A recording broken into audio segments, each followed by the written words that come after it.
Sabtu, tanggal 21 Agustus tahun 2021, lalu menjadi hari yang tidak bisa dilupakan oleh Suhartini, pemulung yang biasanya memilih sampah untuk dijual kembali di depo sampah di Jalan Brigjen Katamso, Kota Yogyakarta.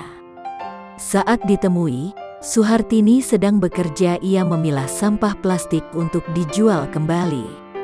Dirinya membenarkan hal itu, bahwa ia mendapatkan sepeda motor matic dari orang yang tidak ia kenal. Suhartini bercerita, awalnya dia mengira bahwa orang yang akan memberikan sepeda motor itu akan membuang sampah di depo Jalan Brigjen Katamso.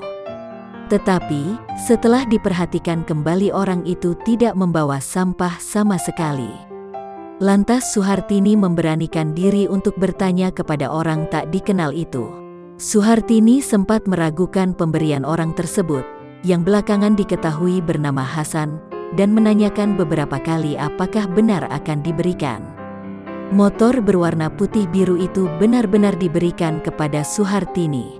1 hari kemudian, Suhartini didatangi oleh 2 orang yang meminjam KTP-nya.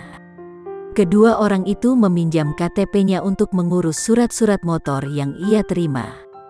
Selain mendapatkan sepeda motor, dia mendapatkan helm dan juga kwitansi pembelian motor beserta surat-surat servis.